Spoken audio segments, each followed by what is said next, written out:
As I speak to you today on April 11th, 2022, the topic of April 18th, 2022 is going viral on the internet in regard to Project Looking Glass and what these persons calling themselves the Guardians are saying they have seen in the future that begins with some dramatic and dastardly event occurring in New York on April 18th.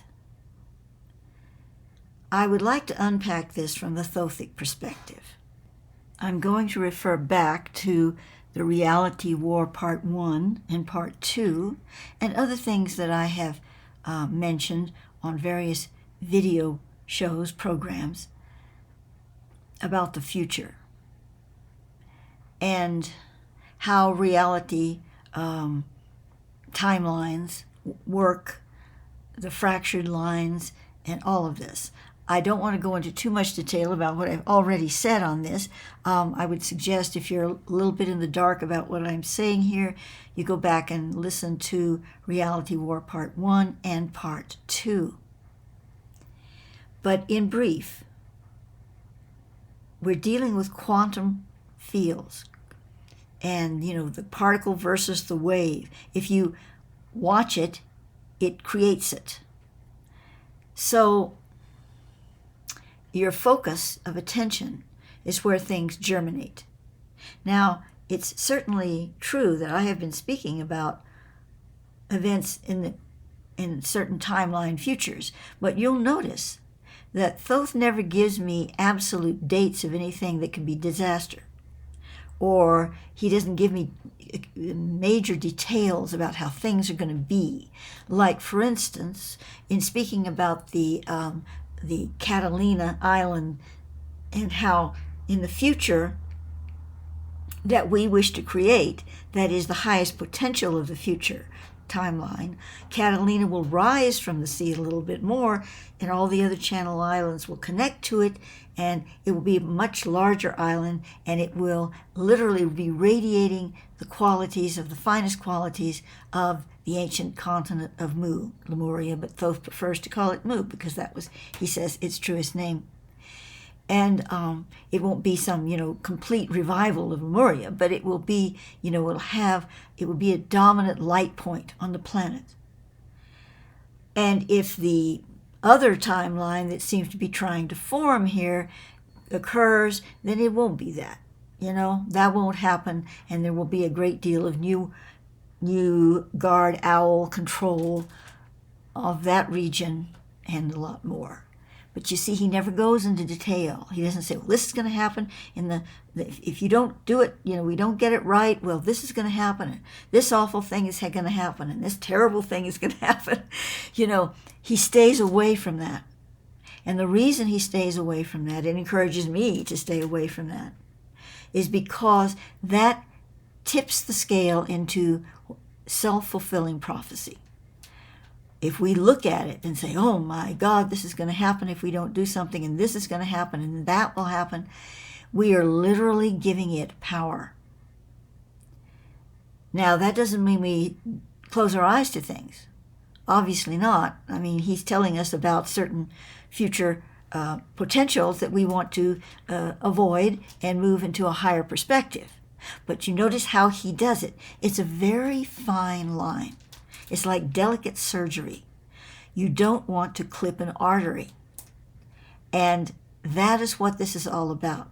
So when I am seeing, with Thoth over my shoulder, so to speak, such detail being given to this April 18th and all that would ensue as a result of that, and all these horrible things that would happen, that is a real red flag to me.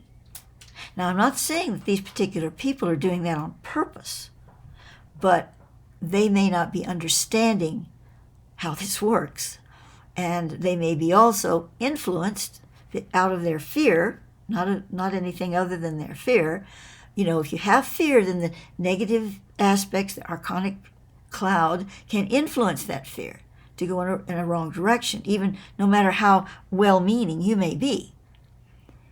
And so I just need to bring this to people's attention. I don't have a huge audience, but I would really suggest that if you can share this with people who are aware of this April 18th thing and, trying to focus their energies on not letting this happen, that what they need to be focusing on is the higher event structure, not trying to not make this happen.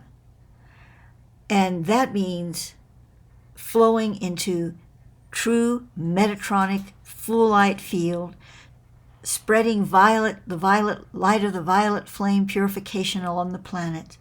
This kind of focus, rather than saying, oh my gosh, we've got to stop this. It's like if you want to affirm something and you want to maybe write it down on a piece of paper and put it on your altar or whatever. For instance, you don't want to say, please cure my cancer.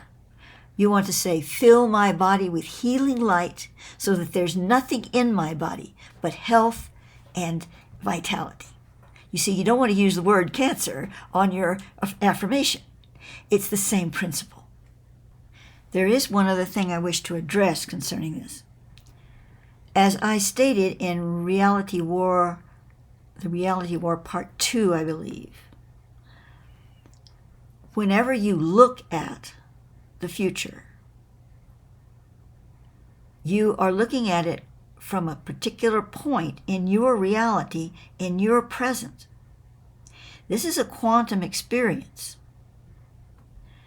Now, if you looked at it 20 minutes later, it would be so little changed you wouldn't probably realize it. I mean, if you were comparing notes, if you looked at it at 1 o'clock p.m.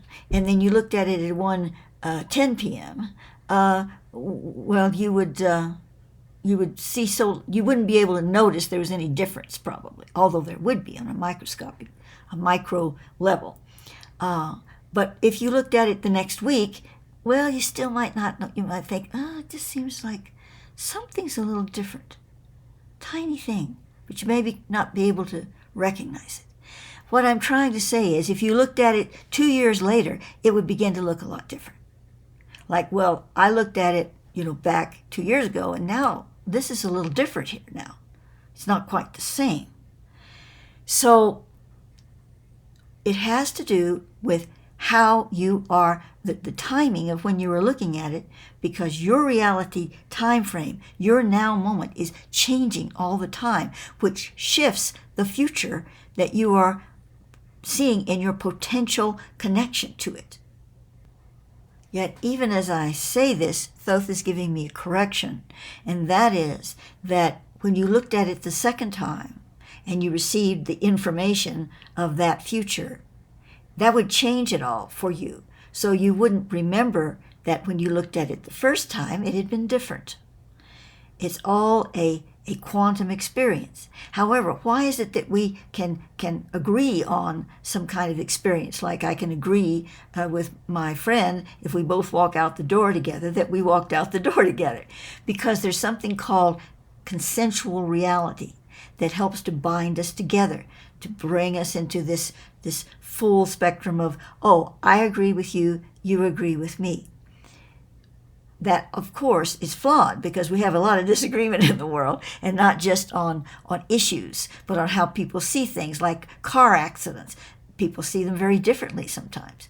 So it's not perfect, but it helps to be the glue that brings us together in some kind of consensus. Then there are the warping of the timelines that are intentionally done by certain off-world beings. So we have that factor coming into play that could give you a picture that's not really that connected to your reality stream. But they would like to take everybody down it because it's what Thoth calls a box canyon, where they can manipulate more freely and create their own structures for you to believe in. There are also other factors. However, Thoth is correcting me just a bit about this. He's saying that if you looked at it at 1 p.m. and then you looked at it at 1:10 p.m., when you looked at it at 1:10 and it was slightly different, even though you couldn't actually notice it, from 1 p.m., you would not remember the difference, because you'd have to remember the difference. Even if you went 2 years later, your memory would say that 2 years before it looked the same, because your sequencing of memory conforms to your reality, and your reality would shift if you looked at the future the second time. So how can anyone predict the future? Well, some people really do, but they are not 100%. And there are many factors that play into how they are able to do that. That's a whole story unto itself. I'm trying to make this short. I want people to be able to listen to it quickly and to digest it without too many twists and turns. So I'm not going there right now. It's not that you can't predict the future, but what future do you wish to predict? How, and right now on the planet, the way we are positioned in our electromagnetic field and the properties that are changing it from the center of the Earth, in coordination with stellar events, are making time much more mutable, much more fluid. Timelines are becoming like little waves of spaghetti now, rather than straight, from point A to point B. So we have all these factors filtering into the picture, and these factors that were not present even 25 years ago, not to the degree they are now. So again, let's come back to center on what we're discussing with the April 18th thing and the looking glass and all of that. It's important not to get scattered. It's important not to go off down these timelines that might happen. This will happen, and we're going to have to stop this because this is going to get blown up and that.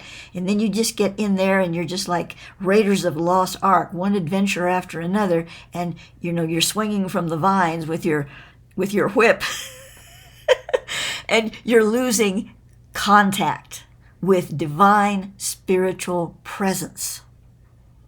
We must remain connected to that. We need to know in general the potentials and the science, the true science behind all of this. But at the same time, again, that fine line has to be walked. And don't clip a vein while you're in surgery. You have to stay centered in your consciousness and in the higher field of creation of light. And that is where you'll find the help, the assistance from the star kindred, the earth kindred, the angelic, the illumined, all of that.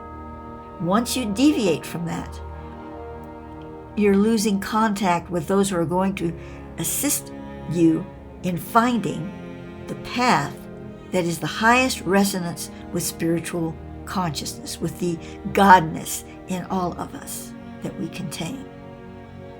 I will conclude here, but please, I ask you to share this with those who are aware of this April 18th date and those who are simply receptive to understanding the deeper consciousness of timelines and reality. Thank you so much for listening.